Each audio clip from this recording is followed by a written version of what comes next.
cyo kwitondera kurota uhoberana n'abantu bapfuye barapfuye ariko uri kubaramukanya nabo muramukanya muhobera muhana imyambaro musangira mugendana ariko mu buzima busanzwe barapfuye. Yego, menya ngo nawe mu buryo bw'umubiri n'imitekerereze warapfuye kuko utekereza nkabo. Hari uwatwaye inyenyeri n'agaciro kawe, ariyo mpamvu buri gihe uhora mu bibazo, uhora mu bukene, uhora mu burwayi, uhora mu nzara, uhora mu madeni. Uwugurije nta kwishyura, uwugurije nta kwishyura, uhugurije nawe birakunanira. Muri make wisangana mwuka w'inkundamugayo kandi uzi ko muri wowe uri inyanga mugayo ariko nta cyerekezo.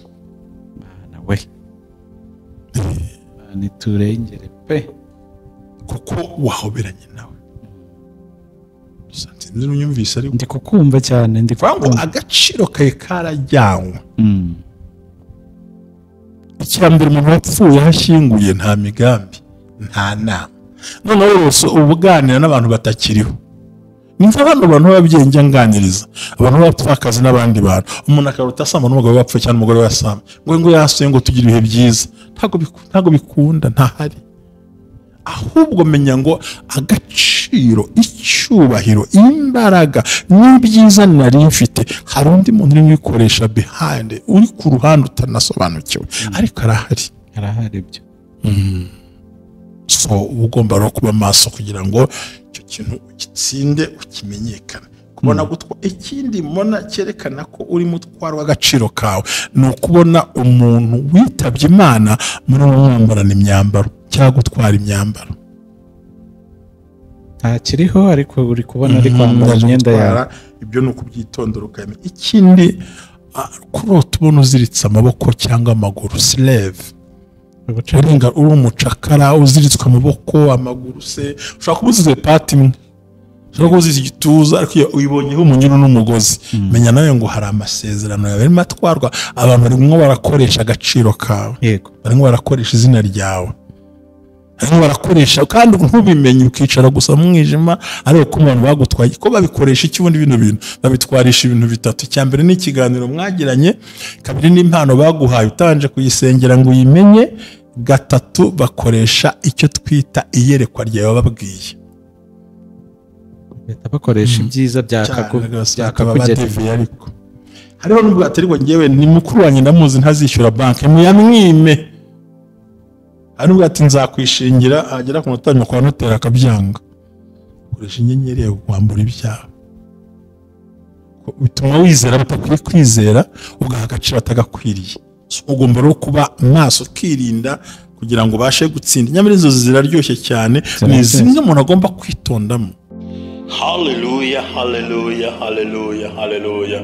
Ubumwe bw'Abera Ministries uyobowe na Reverend Ntababazi Jean Baptiste, aha amavuta akandagira amateka dushingiye ku mvugo y'ijambo ry'Imana rigaragara mu gitabo cyayo bice 23 umurongo wa 14 kugera ku 16 hasobanura yuko Imana ivugira mu nzozi no mwiyerekwa rya ninjoro abantu bashyizweyo.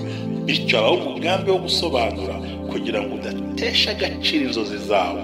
Inzozi zawe nizo wowe, ntaho uzatandukana n'imvugo y'Imana. Wizitesha agaciro, wizisuzugura, izigambiriye kukugirira nabi zishingiye kuri karande ufite n'Imana ibikubwira bisenye biveho. Ibishingiye mu kuri nabyo bisenga ukiranuke. Ubumwe bw'Abera Ministries buri muntu wese mu itorero rye abo wejejwe akore nk'imirimo ariko duhurire mu gukiranuka no kubaka ahazaza hawe hashingiye ku nzozi zawe n'imitekerereze yawe n'ibikorwa byawe.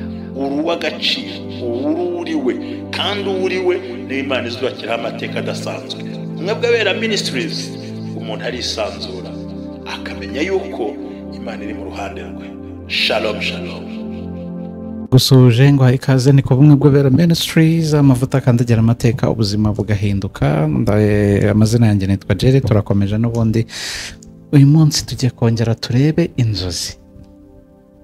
Twabonye ko ari imvugo y'Imana itavangiye, turongera tuzirebe tunababwira ko dushimira abantu bagize uruhare mu gikorwa cyo gufasha abana bari mu mirire mibi bari kondorwa, ndetse ni ubumwe bw'abera ministries specifically umushumba niwe uri kubigiramo uruhare kugeza ubu. Rero ya minsi yarashize yo kubondora, ubu bari gukurikiranwa baza ni rimwe mu cyumweru cyangwa ni kabiri mu cyumweru.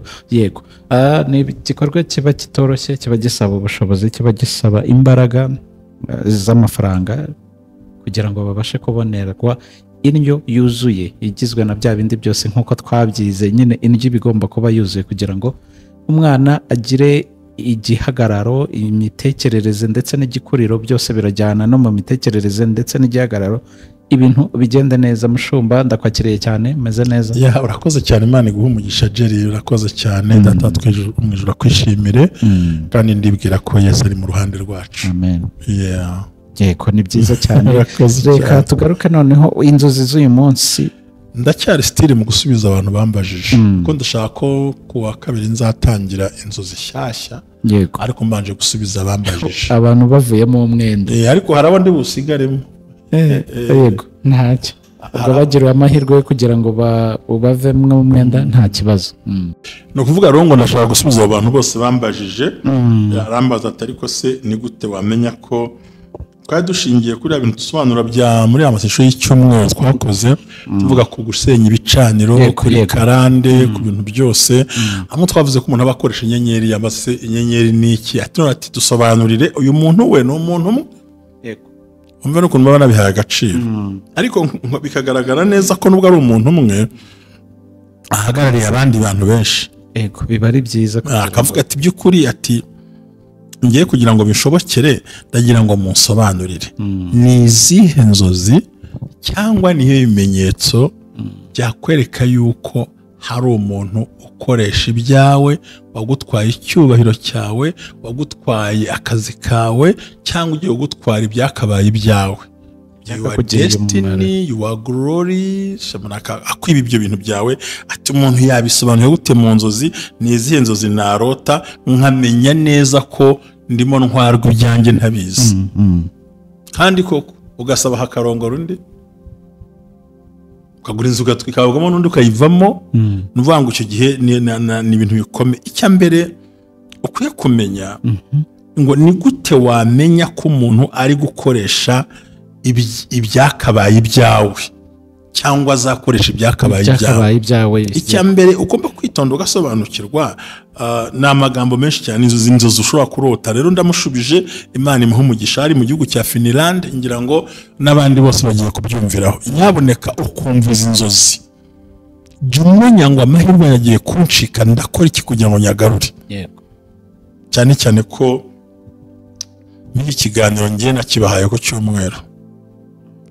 Nubwo ku cyumweru badakunda kure ko bagiye mu nsengero, ariko nshatse kukibwira ko ari ku cyumweru kugira ngo acyumve atuje, nava mu misa atega amatwi. Ndabinginze abakunda ubumwe bw'abera ministries, umuntu wese ukunda kumva rino jambo, nyaboneka izi nzozi zumve witonze, nanjye ngiye kuzivuga nitonze. Natwe nibyo tugiye kumva kugira ngo umenye ngo mu gihe urose kimwe muri ibi ngibi already batwaye ibyakabaye ibyawe cyangwa benda kubitwara. Sibyo? Nuvuga ngo ikintu cya mbere navuga ngo reka nk'urugero nk'ubu niyo wanasoma nk'amagambo ya Yosefu, ntabwo turi busome cyangwa ntabwo tuye muri Bibiliya cyane, ukuntu bamutwara imyenda bakayibika mu maraso bakashwanyaguza bakajya kumugurisha. Ikintu cya mbere ugomba kwitondera, uramutse urose gutya, menya kimwe muri byo kirahagije. Kubona kurota umuntu agukorera mu mutwe wawe, gukorera mu mutwe wawe ibintu hari igibango ngo disi ngo narose ngo mushumba runaka nkora mu mutwe, ukumva ko ari icyubahiro kuko ari umushumba bitewe na titire. Waba muzi waba utamuzi, nobody allowed touch in your head. Waba muzi waba utamuzi, ntawemerewe kuva mu mutwe mu nzozi pointre. Yego. Solo kuburose nuvuga ngo agutwaye bwa bwenge, kandi Satani ashobora kuza akiyambika umwambaro w'undi muntu ati bwa ari pasiteri, bwa ari apostle, bwa biganza yabikurambitseho gute. Iyo avuga ngo touching, gukora cyangwa gufata, bitandukanye n'uza kurambikaho ariko akozeyo yigendera. Buriya no mumenyetso usanga nta nubwo mbikunda, bakowe nkorere mu mutwe byakuvuna. kereka bari bamesamo n'abogosha ngo pastor akabona arimo arafrota mu mutwe w'umuntu yakomanze ku bitugu se cyahandi hose kabona kana kaje mu mutwe iyo mu nzozi rose ubona umuntu agukora mu mutwe bivuze ngo agaciro ibitekerezo n'imigambi yawe ikimenyetso abo uzagira inama bazatera imbere nawe uzafasha imishinga bazatera imbere ariko we nta ntambwe watera uzasigara aho ngaho nk'icyaha kandi bagutwaye ubwonko n'ibitekerezo ntabwo ari ikintu cyoroshye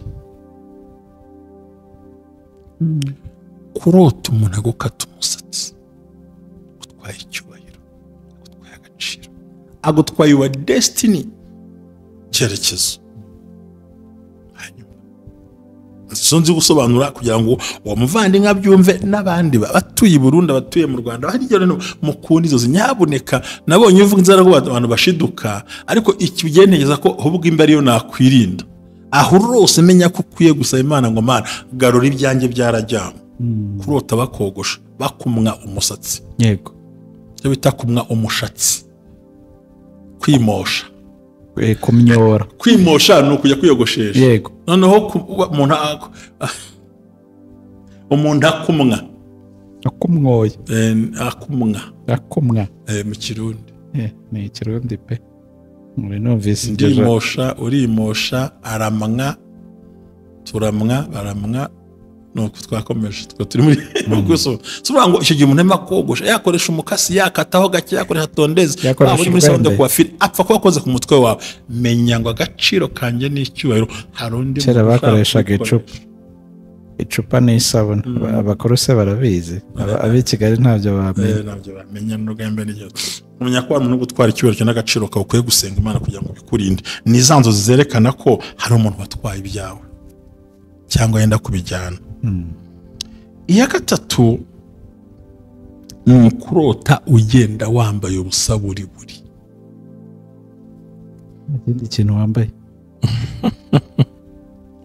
nta kintu wambaye ugenda ubusa buri walking around naked in the dream ariko ni mu nzozi kugenda wambaye ubusa ahantu hose wambaye ubusa hejuru cyangwa hasi menya ngo hari umuntu urimo ukoresha inyenyeri yanjye urimo ntwara ibintu byanjye izi ni inzozi zikomeye kandi abantu benshi bakunda kurota yego sibyo indi mpora mbivuga buri munsi nongere mbisubiremo yego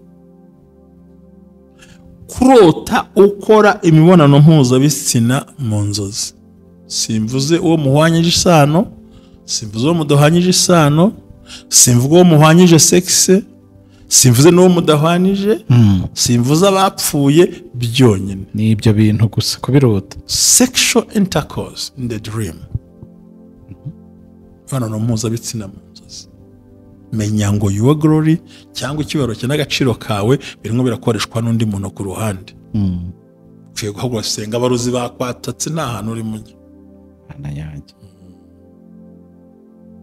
isinane zikunda byashyira ngo bazigarukamo having sexual intercourse in the dream kugira imibonano mpuzabitsina mu nzozi izo zose ariko iyo tugiye kudefine iyo tugiye kujya ku nzozi aho hari ibindi bintu haba hari n'ibindi usambana n'uwapfuye sinumva hari tandukanye n'usambana na mugenzi wawe uje sex kandi bibaho byo narabisobanura ntabwo ndi bubigarukeho iyo usambana n'uwo muhuje sex ngo umuntu urimo ukoresha ibintu byawe ni umuntu ukuzi ni inshuti yawe ni inshuti magara nirimo ikora itwo dukino twose ugomba kutuza ugasenga Imana ikindi kiba gihari kurota umuntu akwiba imyenda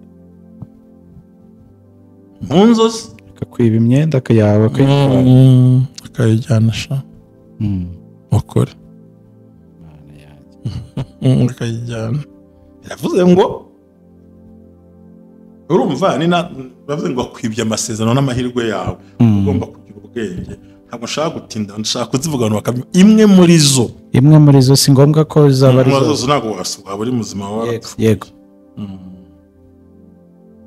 hari ibintu ngiye kuvuga injection urumva nko kujomba nakujomba nk'urushinge igikwasi se icumu se icyuma se ariko hari akantu yajombye shobora no kuba n'igiti ariko kigapenetera mu ruhu rwawe kakinjira mu ruhu agasohoka amaraso yego warazi timini bisobanuye iki rero bivuze ngo nawe urimo urakurwamo za mbaraga zari kuzakora barimo barakoresha inyenyeri yawe amahirwe yawe agaciro kawe ndetse baranakwitwaza Jerry wemera ko umuntu kwitwaza akabona ikintu yego tuzabaze na runaka turakorana cyangwa se turagendana turuvane nko kuri president ati ninge nta bibazo Jean Baptiste ukorana na Jerry ngo Jerry ngo wawe ukorana na Jerry nta kibazo wa muntu bamuhikina agahemuka bagategereza wowe kandi urengana ariye kubera wowe kuko hari n'abantu bahabwa icyicaro kubera uwo bajyanye yego cyane rwose ati twamubonanye n'akana ko bwaje gusaba amafaranga bwaje gusaba tubikora kaze niba ari kumwe urumva akoresheje inyenyeri yawe akoresheje agaciro kawe kandi arasiga no muri rya zina ryangije ari harabitse cyane rwose arishyiraho icyasha pe kandi nta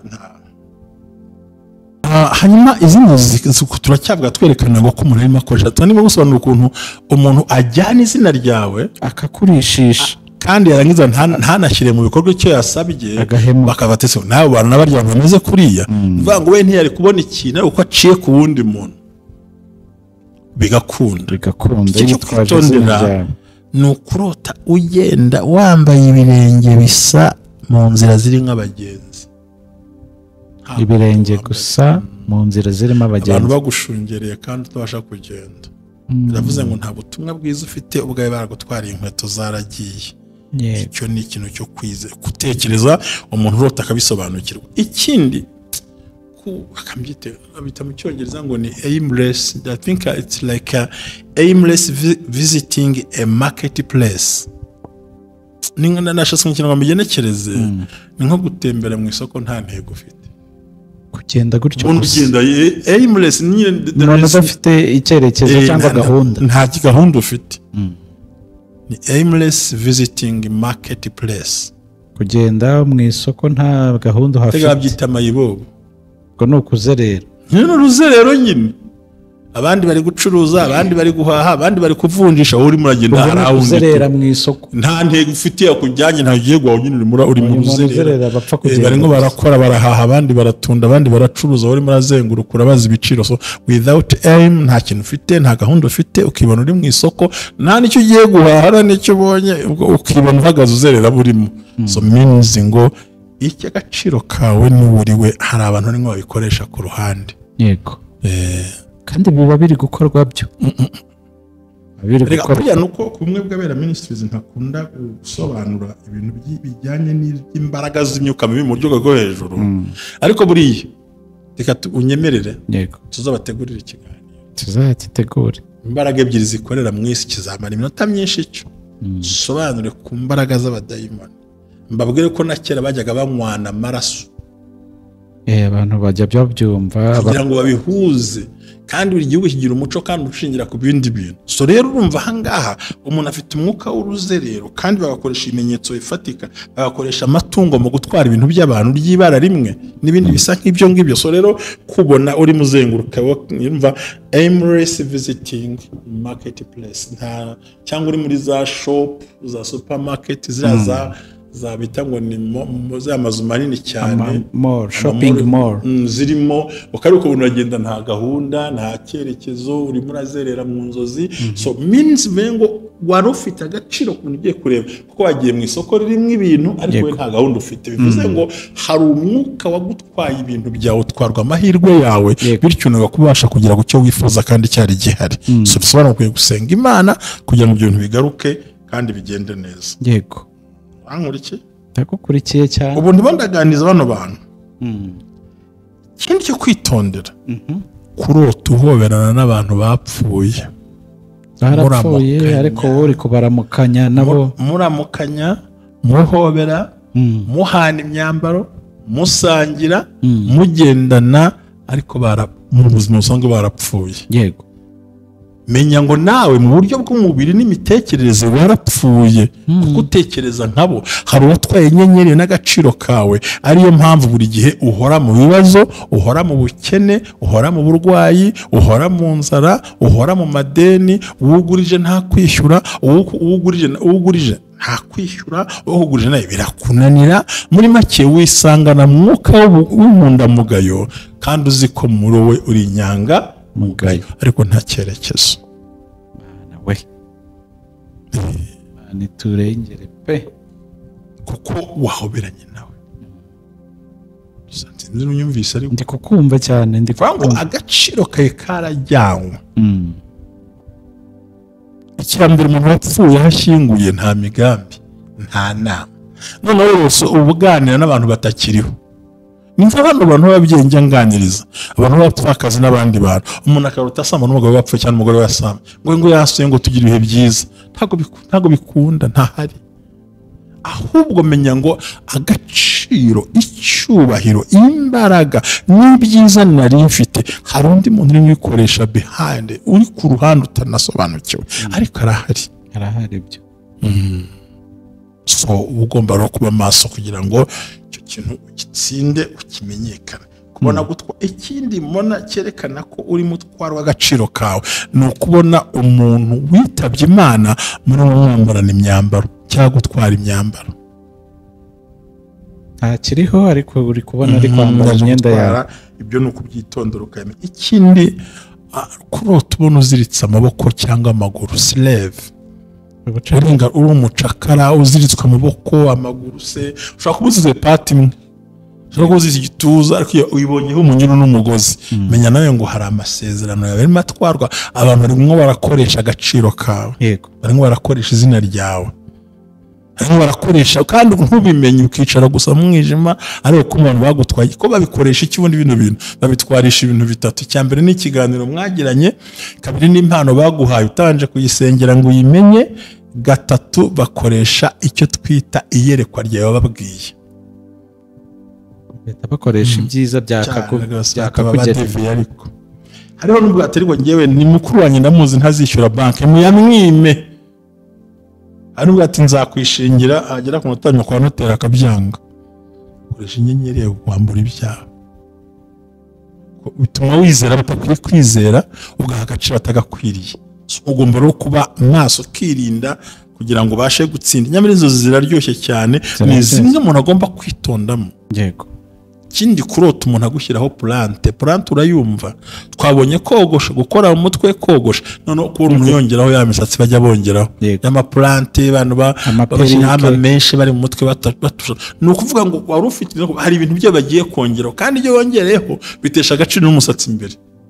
Ubwo imbere nyine nta gaciro kiba kigifite. Ngo bagiye gutwara agaciro kawe ejo usonze ukene ubabare kandi bitaka kubayo, aho kubera ko your glory cyangwa igiciro bakijyanye byarangiye. Yego. So rero no kwitondwa ngo reka nkora iki Imana icyo nshakaho nakibonye. Iyo ni inzozi urambwe inota sinyirenze ngo ndashaka gusoza hakiri kare. Yego. Ndacyakomeza. Ibintu byerekana ko uwo mwuka mubi n'umwuka mubi pe. Ikindi kubona wicaye hagati y'abantu barimo baseka uri wenyine, bahagaze hagati bakuzengurutse bagaseka wowe uri hagati yabo ariko utazi icyo baseka. Aha turacyari mu nzozi nizo ndi kuvuga za nijoro zerekana ko hari undi muntu cyangwa abandi bantu barimo bakoresha ibyakabaye ibyawe. Ukwiye gusenga Imana kuba bigukuje icyo bagwaye n'icyo babwiye nuko bakubona kandi bakubonyemo inyenyeri ikomeye, babona ufite imbaraga baragukorera. So iyo umaze kubona ibimenyetso subizo umuntu wo muri cya gihugu yambajije ngibi ibimenyetso bimwe mu bindi byerekana ko hariho umuntu urimo gukoresha imbaraga zawe uburyo bw'ikizu cyawe, bisaba ko ugomba gusaba Imana ikakurinda. Ikindi kurota ugiye kurya umuntu akaza akabikandagiramo, mahirwe ntahari agucitse. Yego. Kandi bikozwe n'umuntu uzi neza gahunda zawe. Takuze nta abantu bazira ubucece. Njye nibaza ndi abantu bazajya baceceka bakora ikintu ucecetse kugira ngo kigere ku ntego. Ubundi utavuze wabiki. iyo perimi ntiyayishyuye, si ukwishyurira gushaka viza, si ukwishyurira gukora iki n'iki. Kubera iki uvuga ibintu byawe? Akanwa kakugoye gufunga. Wari uzi neza ko ari naho ukenera umukozi w'Imana wamubwira ibintu byagahita, aho kugira ngo yumve yishimye ko ugiye kubona iki, ahubwo agatangira kuroga icyo kintu. kandi ari we wari wizeye ugiye kumubwira. None abakweretse inzira bakubuza kuyinyuramo, abakweretse aho ucaho utembere bashobora kubirwanya. So izo ngizi inzozi imwe ku yindi, ntibisaba ko ushobora nyinshi, imwe irahagije. Nurota bakogoshera umwana amutwaye ubwenge, nurota bakora umutware mu mutwe, urukundo rujya rurakuvuyeho, ibyo byose ni ibimenyetso byerekana ko ari umushaka gukoresha inyenyeri yawe.